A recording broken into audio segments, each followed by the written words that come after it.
apakah pembelajaran daring tidak bisa dilaksanakan, terus kemudian yang berkaitan dengan banyak hal, termasuk salah satunya fasilitas tadi, maka mau tidak mau saya yang mengalah, saya yang datang ke anak-anak tetap dengan menjaga protokol kesehatan.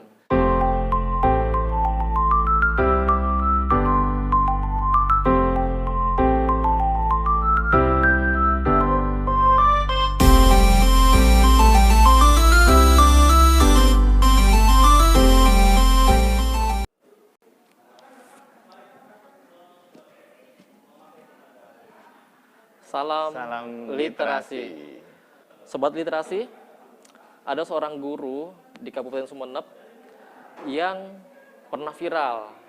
Jadi beliau mendampingi anak-anak yang terkendala dengan jaringan internet gitu ya, terus jaringan listrik. Betul. Jadi anak-anak ini nggak bisa mengakses internet dalam pembelajaran jarak jauh gitu ya, belajar dari rumah. Nah, guru ini mendatangi satu persatu siswa, terus mengajarkan materinya. Jadi di samping saya sudah ada Pak Afan Fatur Rahman, beliau guru di SD Batu Putih Laut 3. Batu Putih Laut 3. Laut 3, susah sekali disebut namanya. Kabupaten Sumeneb Pak ya. Namanya aja susah ya. Apalagi diingatnya Pak ya. Apalagi tempatnya. Iya. Jadi waktu itu Pak Afan mengunjungi anak-anak, mengajari mereka. Waktu itu sempat viral juga dan akhirnya ketemu dengan bupatinya Pak ya. Betul. Itu bisa diceritakan bagaimana waktu itu? Ya, jadi gini Mas Billy, awalnya kan kita memang tidak tahu ya pada saat itu pandemik tiba-tiba memporak-porandakan negeri kita, termasuk di bidang pendidikan juga. Akhirnya pada saat itu kalau tidak salah pertengahan bulan Maret itu muncul edaran bahwa semua aktivitas di sekolah itu dihentikan, tetapi bukan diliburkan, hanya saja pembelajarannya itu dialihkan ke rumah. Nah, kemudian guru-guru itu dihimbau untuk bekerja dari rumah. Bagi sekolah-sekolah yang mungkin akses komunikasi, akses internet itu mudah, itu mungkin bisa melakukannya. Tetapi bagi sekolah seperti di tempat saya mengajar, ada banyak kendala yang tidak bisa dipungkiri. Ya. Yang pertama, karena rata-rata siswa di tempat saya mengajar itu, mereka tidak memiliki sarana atau fasilitas seperti smartphone atau laptop. Itu pertama. Kemudian yang kedua, walaupun mereka punya, di beberapa tempat akses internet itu sulit sekali.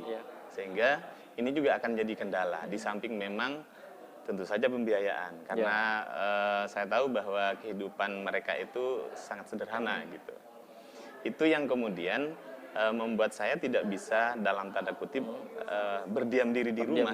Karena pada saat pembelajaran secara daring mestinya dilakukan oleh beberapa sekolah, termasuk mestinya saya, tetapi karena minimnya fasilitas yang tidak dimiliki, akhirnya mau tidak mau saya harus turun nih. Harus turun gitu. Ya. Jadi nggak mau menyerah dengan keadaan gitu Pak ya. Betul. Kalau mereka biarkan, saya juga kan jadi bingung. Bagaimana cara mereka belajar? Apakah mereka punya kesulitan dalam pembelajarannya?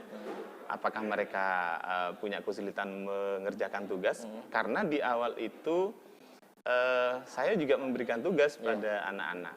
Karena menganggap bahwa edaran itu kan berbunyi selama 14 hari. Harapannya setelah 14 hari sekolah kembali normal.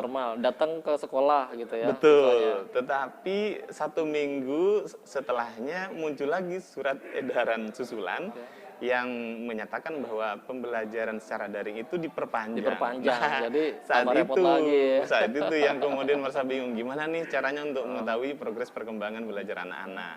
Dan mau tidak mau, ya saya harus turun. Pernah sih sebenarnya, sebelumnya saya menghubungi gitu Mas ya, menghubungi orang tua dari siswa saya itu, karena ada beberapa yang punya telepon, meskipun bukan smartphone. Jadi pada saat di telepon saya tanya bagaimana perkembangan belajar Ananda gitu. Ya baik Pak gitu.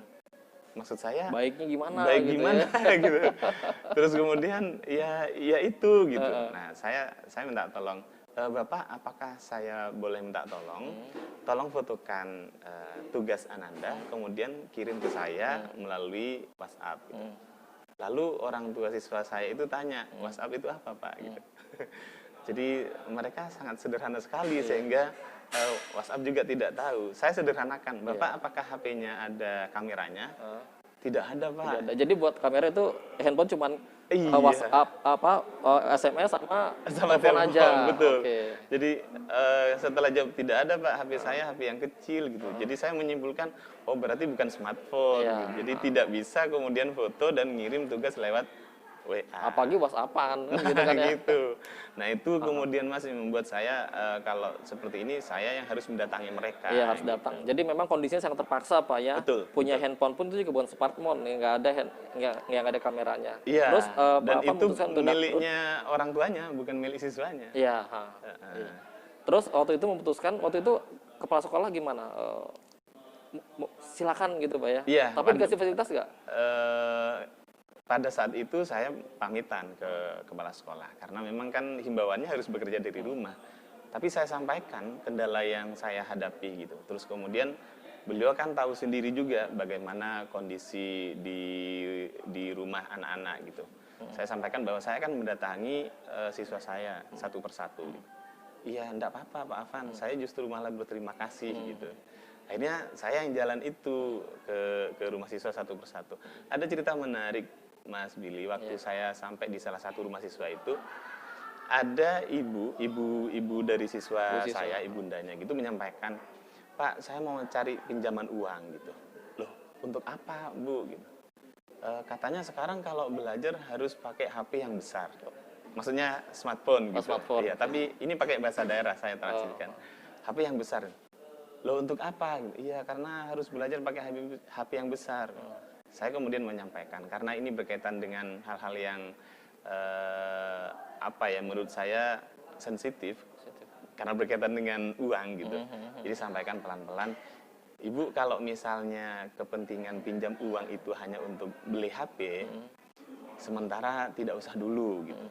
Biar saya saja nanti yang akan berkeliling untuk mendatangi Anda satu persatu. Oh, betul seperti itu Pak. Iya, saya yang akan datangi. Saya akan menemani anak-anak belajar. Ya terima kasih Pak, seperti itu. Jadi ada perasaan haru gitu. Saya juga merasa, aduh, di tengah pandemi seperti ini, terus kemudian harus mencari pinjaman uang, ini kan beban bagi orang tua. Tapi gitu. orang tua juga mau merelakan gitu Pak Betul. ya, demi anaknya bisa belajar dan nggak merepotin gurunya. Iya, betul. Jadi itu dalam pikiran orang tua. Gitu, sampai rela mau pinjam uang untuk beli HP gitu. Tapi kemudian saya mencoba berbicara pelan-pelan, saya sampaikan bahwa saya yang akan menemaninya belajar gitu. Dan saya buktikan itu. Waktu itu ada berapa siswa yang dikunjungi? Siswa saya sedikit sebenarnya, hanya 19 siswa pada saat itu. Kelas berapa waktu itu? 19 orang itu dari kelas 1 sampai kelas 6 sudah. Kelas 1, kelas 6 ngajarin semua pelajaran gitu. Loh memang guru yang lain nggak ada, pada kemana guru yang lain? Ada sih, cuma kan kepala sekolah satu, ada guru mapel PJOK satu, terus ada guru mapel agama. Guru kelas saya satu orang. Pak Afan sendiri? Ya, di situ ada yang sukuan istilahnya, tenaga sukarelawan. Tapi kan teman-teman itu membantu. Tapi di masa sebelum pandemi sendiri itu juga udah seperti itu juga? Pak Afan ngajar dari kelas 1 sampai kelas 6? Enggak, kalau di masa tidak pandemik, ya sistemnya kadang kita saling membantu gitu. Karena di kelas lain itu kan teman-teman guru sukuan tidak mungkin masuk setiap hari sama seperti yang lain. Jadi misalnya mereka ada yang tidak masuk, saya backup juga masuk gitu. Jadi pegang 2 kelas, 3 kelas gitu. Tapi memang realnya yang PNS cuma Pak Afan aja ya, wali yang murid, guru kelas saya. Guru kelas cuma 1. Iya. Dan kelas 1 sampai kelas 6. Iya. Yang PNS-nya. Yang PNS-nya. Jadi yang lain itu membantu gitu. Memang rata-rata kekurangan guru sih kalau di daerah saya gitu. Waktu itu daerahnya ini Pak ya, 3T Pak ya? Masih termasuk 3T? Saya nggak tahu ya, tapi mungkin enggak sih Mas. Cuma memang daerahnya itu agak ke pelosok. Tidak ke gunung-gunung amat. Tapi memang akses jalannya itu sulit. Istilahnya nanggung kali Pak. Iya, tapi gini Mas, karena memang saya katakan akses jalannya itu tidak mudah, agak sulit karena memang untuk menuju ke rumah siswa saya itu memang butuh perjuangan.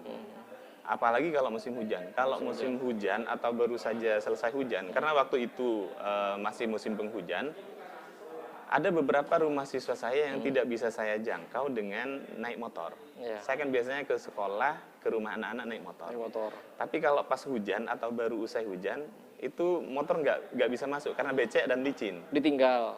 Jadi harus dititip di salah satu rumah warga, tetangga yang lain, atau rumah siswa yang lain, baru saya melanjutkan jalan kaki. Kalau tetangga di desa itu kan tetangga jauh, Iya. bukan tetangga yang berdempetan. Gitu. Kendala terbesarnya apa sih Pak?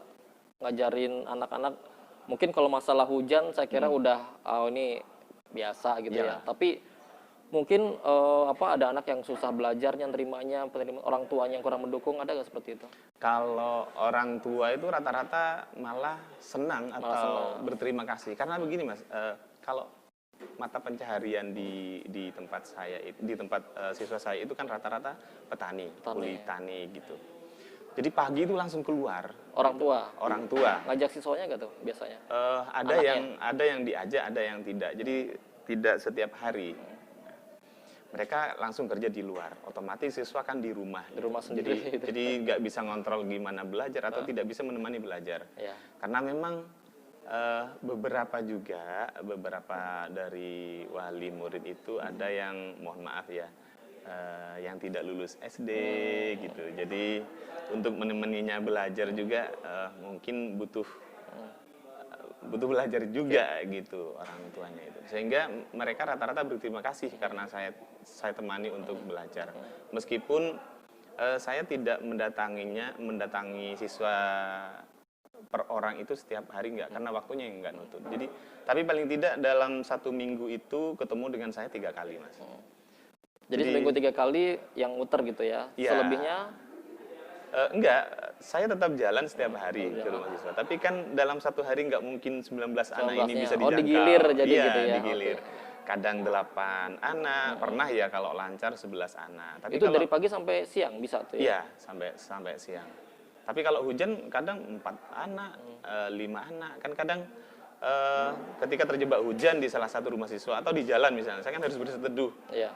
Jadi itu ya lama ya nggak bisa melanjutkan perjalanan. Itu kendalanya sih. Ya, iya. Berteduh di mana? Tanggung juga nih kalau nerusin basah kuyup. Ya. Betul. Terus kemudian untuk anak-anak nih, untuk anak-anak karena memang gini, Mas Billy, di tempat saya itu rata-rata siswa di kelas awal itu tidak sekolah TK. Jadi mereka itu langsung belajar ya di kelas 1 itu. Langsung pas. Jadi sama sekali belum bisa baca gitu ya. Betul. Sehingga pengenalan huruf, angka ya di situ. Di situ. Okay. Nah, jadi agak sulit sekali untuk mengimbangi sekolah-sekolah yang ada di kota misalnya yang rata-rata input siswanya sudah bisa membaca gitu. Ya beruntungnya di masa pandemik ini kami juga tidak lagi dituntut untuk menuntaskan kurikulum gitu ya, sehingga pembelajaran itu lebih diarahkan pada pembelajaran yang implementatif, yang lebih menyenangkan. Akhirnya Pak Afan memilih sendiri kan mana pelajaran yang prioritas ya. Betul. Kecakapan hidup Pak ya yang betul. Jadi saya mengarahkan ke kecakapan hidup, ke life skill, terus kemudian penanaman karakter melalui kegiatan berliterasi juga, kegiatan membaca buku dan membacakan buku. Membacakan buku. Betul. Pak Afan melakukan pembacaan buku juga ke siswa. Berarti bawa buku dari rumah atau dari sekolah ya? Iya betul. Jadi di awal itu saya bawa satu kardus besar, saya bonceng pakai motor, kemudian saya tunjukkan ke anak-anak. Mana buku yang cocok, yang menarik minat mereka, silakan dipinjam. Bagi yang sudah bisa baca ya Mas ya. Itu buku koleksi perpustakaan apa punya Pak Afan sendiri? Punya sendiri. Emang perpustakaan nggak punya Pak? Sekolah tidak punya perpustakaan. Tidak punya perpustakaan. Loh itu punya. Kalau dana bos gimana itu? Dana bos diperuntukkan untuk operasional sehari-hari. Oh, jadi tidak ada alokasi untuk pembelian buku dari dana bos itu? Ada. Tapi kan buku teks. Oh iya, buku teks pelajaran. Itu buku bacaan nggak ada ya? Iya, betul. Karena memang siswa kami juga sedikit, maka bosnya juga kan sedikit. Iya, betul. Gitu, sehingga waktu itu karena memang saya ada beberapa buku, ya buku saya itu yang dibawa saya pinjamkan pada anak-anak. Ternyata mereka responnya luar biasa. Mereka sangat senang ketika saya bawakan buku, apalagi yang saya bawa buku-buku bergambar. Oh iya. Untuk anak-anak itu kan senang sekali mereka. Jadi ada dua kegiatan yang biasanya saya lakukan. Yang pertama membaca bersama, kadang saya membacakan, kemudian yang bagi yang bisa membaca mereka yang membaca, kemudian kita diskusikan hasil setelah selesai membaca, kita diskusikan isinya, terus kemudian dari itu kadang diminta menceritakan lagi, meskipun kadang mereka bercerita itu dengan versi mereka. Artinya mereka bercerita kadang dicampur antara bahasa daerah dan bahasa Indonesia. Nah, karena sehari-harinya kan menggunakan bahasa daerah, bahasa ibu mereka. Bahasa Madura gitu. ya. Betul, bahasa Madura itu. Nah, itu Pak Van, ketika Pak Van datang, itu masing-masing durasinya berapa lama? Ditentuin nggak? Anak ini setiap anak misalnya 15 menit gitu kan, atau bervariasi tergantung dengan kebutuhan siswa? Ya, bervariasi Mas. Jadi kalau ke anak-anak itu kan kadang daya serap anak ini kan tidak sama ya, satu dengan yang lainnya. Ada yang cepat, ada yang lambat, tapi durasinya rata-rata kadang 25 menit, ada yang 30 menit, karena terpotong juga. Saya kan harus membatasi nih, saya juga harus jalan lagi, dipotong perjalanan waktunya kayak gitu. Jadi rata-rata seperti itu. Oke, singkat kata, kok bisa sampai ketemu Pak Bupati itu gimana ceritanya itu?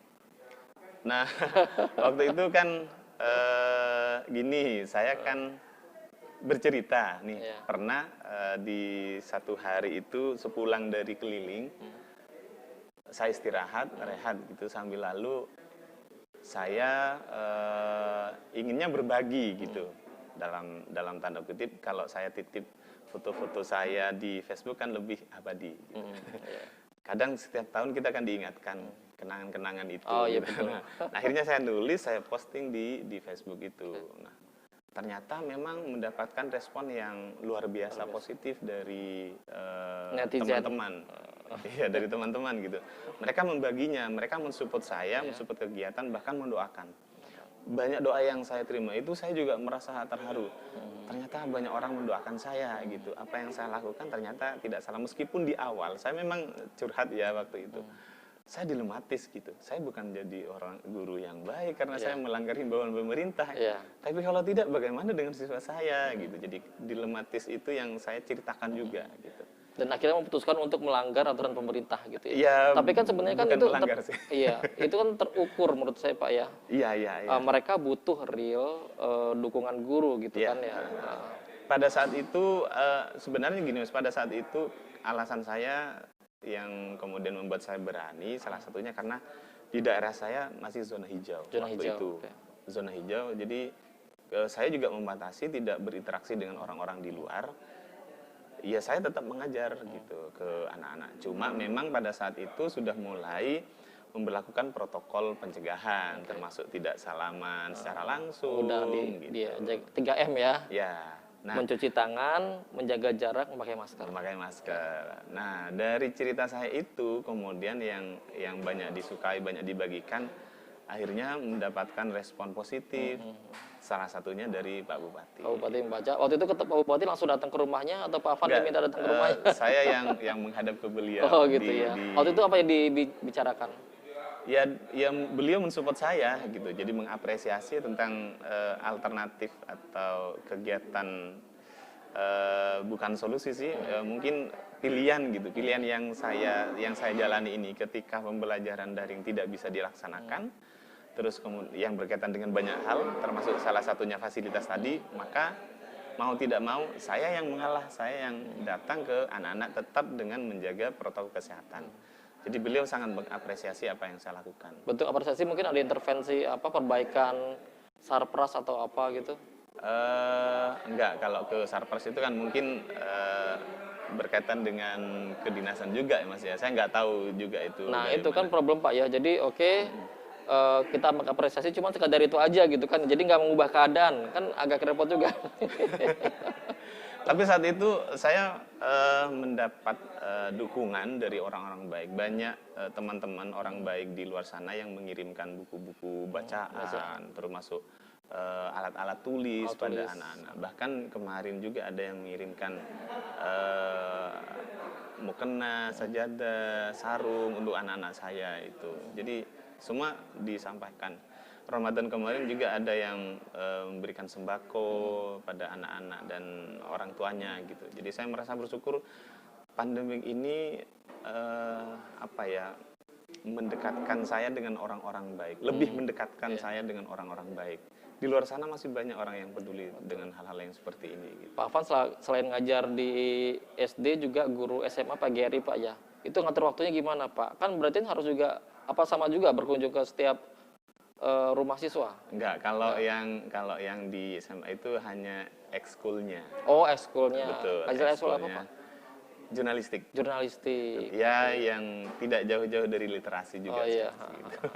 Itu yang saya lakukan, membantu di SMA PGRI itu. Oke, nah Sobat Literasi selain mengajar, Pak Afan juga sudah menghasilkan buku loh, terbitan loh. Udah berapa Pak sekarang Pak? Ada 7. Sudah 7 judul buku. Iya. Wah, mantap sekali. Kok bisa sih guru di daerah terpencil, fasilitas sangat meminim, tapi masih sempat membuat buku dan menerbitkannya ya? Iya. Itu bagaimana bisa itu? Saya kalau nulis itu memang senang nulis gitu Mas, dari sejak dulu. Terus kemudian akhir-akhir ini saya kan menekuni dunia anak sejak ngajar di SD. Kebetulan waktu itu ditugaskan di salah satu pulau kecil di Sumeneb, namanya Pulau apa itu? Pulau Gua-Gua. Pulau Hua-Hua. Gua. Oh, Gua-Gua. Iya, Oke. Pulau Gua-Gua, Kecamatan Raas. Jadi dari Pulau Raas itu masih nyebrang 3 jam ke Pulau Gua-Gua. Di situ memang tidak ada listrik gitu. Jadi waktu itu jaringan kalau mau telepon juga pakai anten, terus giliran gitu sama teman-teman gitu. Naik ke bukit gitu. Betul. Nah dari situ saya mulai menekuni dunia anak. Saya perhatikan nih anak-anak, terus saya mulai nulis cerita anak. Itu awal mula. Saya jatuh cinta pada buku-buku anak. Dan mungkin tema-temanya juga masih tema-tema lokal juga ngangkat itu ya, kearifan lokal juga ya. Ada yang seperti itu, ada juga yang sains. Jadi kayak yang kemarin juga yang tahun 2020 itu buku sains tentang lampu yang menyala. Lampu yang menyala. Betul. Dengan lampu yang menyala, satu buku itu. Oke. Itu bercerita tentang lampu gitu. Lampu dan manfaat lampu, bahwa ternyata manfaat lampu itu banyak. Kan anak-anak ini sederhana, namanya juga sebenarnya anak-anak. Anak-anak kadang taunya hanya lampu yang ada di rumahnya gitu. Tapi kan ada lampu rotator, ada lampu sinyal di ambulans, di pemadam kebakaran, mobil-mobil itu. Ada lampu mercusuar yang membantu navigasi kapal gitu. Dan lampu-lampu yang lain tentu saja. Di peringatan 17 Agustus misalnya, tiba-tiba ada banyak lampu gitu. Nah, mengenalkan itu pada macam-macam lampu ya. Betul. Selain buku cerita anak, buku apa lagi Pak yang ditulis? Yang sebelumnya ada buku Anak Muslim Hebat, buku cerita anak juga, terus terbitan Rukun mana Islam, itu? Rukun Iman. Yang Anak Muslim Hebat itu di BIP. BIP, Buana Ilmu Populer. Buana Ilmu Populer, terus kemudian yang Rukun Islam dan Rukun Iman itu di Alex Media. Media. Jadi ini penerbit mayor lah. Alhamdulillah ada. Jadi ini ya Sobat Literasi, meskipun penuh keterbatasan, tapi itu tidak membuat Pak Afan menyerah dan bisa nerbitin buku itu di penerbit mayor.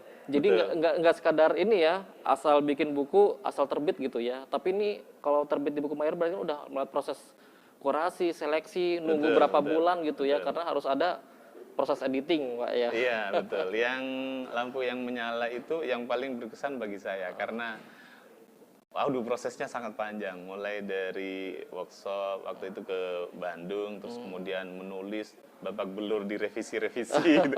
Sampai pengajuan judul lebih dari 20 kali 20 judul itu revisi. Cuma judul doang. Cuma judul saja. Saya awalnya berpikir ini gampang gitu ya. Tapi semakin saya belajar, waduh kok semakin sulit. Tapi bukan berarti, tapi ini tantangan kan bagi saya. Bukan berarti ini tidak bisa jadi gitu. Tapi kalau misalnya kita tetap semangat untuk terus belajar, insya Allah saya bisa juga. Dan makanya saya bilang ini buku yang paling berkesan karena setelah selesai itu masih melalui tahap uji coba, value testing. Oh iya, uji keterbacaan gitu ya. Betul, uji keterbacaan waktu itu di Jogja 3 hari. Oh, nah terus Pak Afan, ini kan banyak sekali ya fenomena ya, guru yang membuat buku lalu diterbitkan secara indie sekitar beberapa eksemplar gitu kan untuk memenuhi kredit ya. Tapi ini berbeda dengan Pak Afan ya, buku-buku yang terbitan itu benar-benar dibuat, dikirim ke penerbit mayor, dan itu bisa dibaca oleh masyarakat umum. Nah ini Pak Afan mengenai fenomena ya, guru membuat banyak buku, terus lagi, tapi tidak ada proses mungkin editing ya, atau lagi keterbacanya tidak ini ya, tidak dilakukan. Itu gimana Pak Afan lihat fenomena yang sekarang ini Pak? Wah, kalau saya melihatnya begini, Mas. Jadi mayor atau indie bagi saya itu tidak terlalu jadi masalah gitu ya. Karena memang ini pilihan. Ada banyak juga buku-buku yang berkualitas yang diterbitkan secara indie. Tapi mungkin karena ini pilihan, jadi setiap penulis itu kan memilih jalan masing-masing gitu. Apakah akan ditawarkan ke mayor yang membutuhkan proses yang panjang. Sampai kadang 1 tahun lebih gitu, atau memilih yang lebih cepat nih dengan sistem indie. Tapi bagi saya titik tekannya adalah di proses gitu. Bahwa sebelum ini benar-benar lahir jadi sebuah buku, maka harus ada proses yang harus dilakukan. Jadi mulai dari riset gitu, apakah riset dari tema yang kita angkat betul-betul dilakukan atau tidak gitu. Memperbanyak referensi juga, membaca buku-buku lain yang sekiranya nanti akan senada dengan buku yang akan kita garap. Nah, bagi saya kalau itu juga sudah dilakukan, ya saya mengapresiasi, apalagi sampai misalnya ada proses editing. Tidak jarang ada beberapa orang yang meminta temannya untuk membantu, tolong bacain gitu, kayak pembaca pertama, terus kemudian minta masukan gitu, betul. Terus kemudian minta tolong ke editor, karena editor itu kan bukan hanya sekedar memperbaiki salah EYD-nya, salah ejaannya enggak kan? Tapi misalnya kontennya ini harus agak sedikit dirubah, substansinya, betul. Gitu ya. Nah, masukan-masukan seperti itu yang sangat bagus dilakukan. Misalnya bagi kita yang memilih jalur menerbitkan buku secara indie. Tetapi kalau misalnya proses-proses yang penting jadi buku, nah ini yang barangkali mungkin harus ditinjau ulang.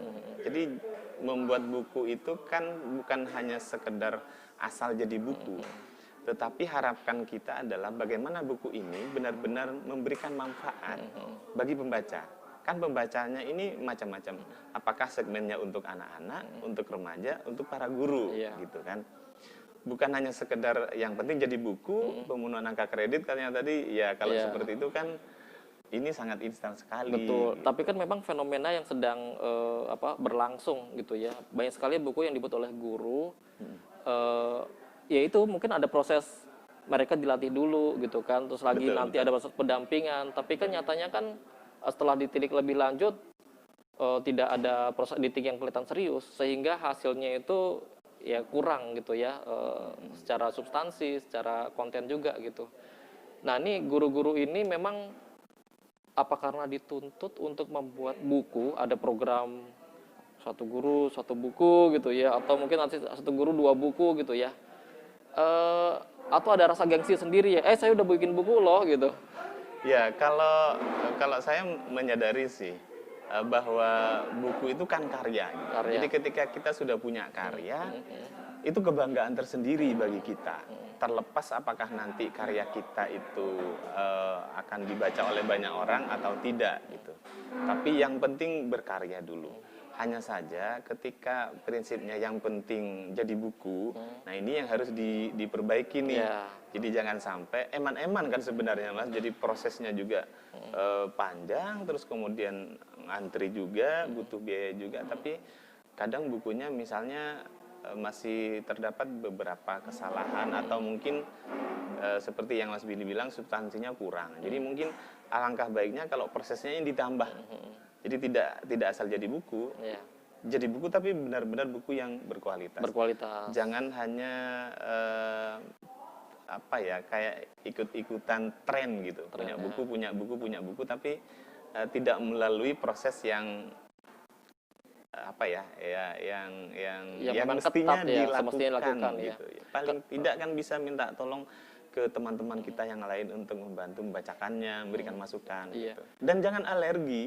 Jangan alergi dikritik gitu ya. Iya, betul. Jangan alergi dikritik karena iya. Ini kan akhirnya yang muncul adalah buku-buku seperti kumpulan puisi ya, kumpulan esai pribadi gitu ya. Dan mungkin agak jarang juga yang bicara soal ini ya, mapel yang diampu ya, mata pelajaran ya, atau bidang keilmuan tertentu. Nah ini Pak Afan gimana Pak ngeliatnya?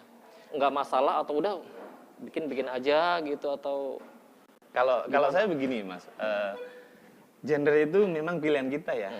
Misalnya kita memang suka ke puisi, kita nulis puisi, nggak masalah bagi saya nulis puisi karena memang itu adalah passion misalnya. Tetapi sebisa mungkin bagaimana konten-konten atau isi dari puisi itu memberikan sesuatu yang beda dengan yang lain. Iya, betul. Karya yang baik itu meskipun tidak banyak tapi kan memberikan implikasi yang positif, kemudian memberikan manfaat gitu ya. Misalnya ada guru biologi gitu.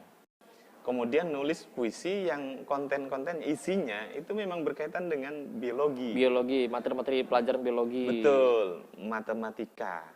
Mereka menulis puisi yang banyak berbicara tentang matematika, sehingga mata pelajaran itu disampaikan dengan indah, dengan bahasa-bahasa yang puitis. Dan itu justru akan mendorong siswa untuk menyukai pelajaran itu. Betul, bahwa tidak hanya melulu persoalan guru bahasa Indonesia yang pintar menulis puisi kan, tapi guru yang lain juga ketika menulis puisi dan memasukkan unsur pengetahuan atau pelajarannya, itu kan lebih bagus. Gitu. Lebih bagus. Misalnya ahli fisika, ngajar fisika. Memasukkan tentang ilmu-ilmu fisika dalam puisi-puisinya itu kan akan lebih bagus. Lebih gitu. bagus. Jadi gitu mengajarkan ke anak itu, saya pikir belajar mengapresiasi sebuah karya sekaligus juga belajar sains di dalamnya. Betul. Misalnya, gitu. Jadi bedanya guru sama orang biasa, sama sastrawan biasa, itu guru mesti ada konten mata pelajaran yang diangkat di materi tersebut Pak ya, gitu ya. Jadi bisa seperti itu. Jadi nggak sekedar imajinasi aja dan kata-kata indah kan gitu Pak. Iya, ada yang katanya yang penting kata-kata yang disusun itu indah, bagus. Persoalan ngerti atau tidak ya itu belakangan gitu ya. Itu urusan lo gitu. Penting gue udah berkarya kan ya. Tapi bukan berarti guru-guru yang menulis itu tidak bisa mengangkat isu-isu sosial, isu-isu kayak politik, nggak apa-apa gitu. Karena itu adalah pilihan gitu. Tetapi maksud saya adalah kalau misalnya ini bisa kita lakukan kan semakin enak gitu, semakin enak mengajarkan ke anak-anak, misalnya kayak gitu. Dan anak-anak juga akhirnya memahami bahwa literasi nggak sekedar membaca ya, tapi mengapresiasinya materi pelajaran yang mereka pelajari itu sebenarnya bisa dikemas lagi dalam bentuk yang lebih indah. Iya, yang betul. Dalam bentuk yang lain yang bisa, bahkan mungkin bisa juga pindah ke ini Pak ya, bentuk video gitu ya. Nah kayak gitu lagi kan. Karya itu ketika sudah di launching gitu ke pasaran, ini kan milik penikmat gitu. Siswa boleh dong menafsirkan ini, dan ketika karya ditafsirkan itu kan sebuah apresiasi. Bisa saja antara siswa yang satu dengan yang lainnya kan tidak sama. Betul. Tafsiran terhadap isi puisi ini. Nah, disitulah dinamika berpikir kritis yang terbangun. Maka konsep literasinya kan masuk di situ. Nah, akhirnya kan mesti ada semacam diskusi ya. Jadi buku nggak sekedar terbit, tapi itu juga ada diskusi, diluncurkan, dibedah gitu Pak ya. Iya, betul. Sebagai salah satu, ada yang bilang sebagai salah satu, bukan pertanggungjawaban sih sebenarnya. Tapi ada yang bilang ini kita kan ada bedah buku, ada bedah karya, ada launching. Paling tidak kita memberikan ke siswa misalnya, kita memberikan contoh bahwa kita sudah berkarya. Nah, pada saat launching, apakah kita harus mengorek isi puisi kita, isi karya kita sedalam-dalamnya? Iya, enggak juga. Tapi paling tidak bercerita tentang proses kreatifnya. Proses kreatif yang mungkin juga bisa ditiru oleh ini ya, orang lain ya. Terutama untuk siswa kita. Siswa kita. Bahwa proses kreatif yang kita lakukan itu adalah proses kreatif yang melewati tahapan ini gitu. Nah, sehingga siswa nanti akan berpikir, oh seperti itu, kalau guru saya juga nulis buku, maka kebiasaan-kebiasaan yang seperti itu kan bisa tertular pada siswanya. Gitu. Pak Afan, lihat nggak sih fenomena banyak sekali guru yang membuat buku, kemudian buku tersebut didiskusikan, diluncurkan atau dibedah gitu Pak? Karena mungkin saya ada di daerah yang pelosok gitu ya. Ada, kalau di daerah saya beberapa teman-teman guru itu kadang mendiskusikan gitu. Ada juga siswa yang menulis karya, pada saat peluncuran mereka juga mendiskusikannya gitu. Ini sesuatu yang menarik menurut saya, karena dialektika pemikiran di situ akan terbangun gitu. Nah, itu yang kemudian harapannya nanti bisa memberikan stimulus pada yang lain, merangsang pada yang lain agar berkarya juga. Gitu. Sehingga ini bisa juga nanti didiskusikan lagi gitu, sehingga ini akan berkelanjutan. Itu harapannya. Nah nih Pak Afan, seorang guru yang berkarya dan akhirnya terbitkan dalam bentuk buku, mestinya kan mendorong gerakan literasi di sekolahnya lebih baik lagi Pak ya. Iya. Tapi kan ada fenomena juga ketika guru menulis sibuk dengan dirinya sendiri, akhirnya melupakan siswa. Jadi siswa ya mungkin kelihatan ini guru saya nih lebih sibuk nulis gitu ya, dikejar target, deadline gitu kan akhirnya, tapi gerakan literasi di sekolahnya kurang jalan. Nah, ini kira-kira mesti seperti apa Pak? Ada keseimbangan ya antara guru mengembangkan diri dengan menulis, oke, tapi literasi siswanya juga ikut berjalan. Ya, saya melihatnya gini, saya berpikir bahwa ini memulai pembiasaan sih sebenarnya, Mas. Saya melihatnya dari situ, dari kacamata situ ya. Ketika ada guru yang menulis, dia berkarya, yang pertama ingin menunjukkan pada siswanya bahwa ayolah menulis gitu. Ayolah contoh saya, bukan hanya sekedar bisa menasehati untuk menulis, tapi dia sudah memberikan contoh teladan bahwa ini loh saya bisa nulis, betul, gitu kan. Coba tolong diikuti gitu. Nah, nanti harapannya pelan-pelan siswanya akan tertarik juga nih. Tapi bukan berarti setelah nulis kemudian siswanya ditinggal, enggak, paling tidak ya disampaikan ke siswanya proses kreatifnya, walaupun tidak dibedah secara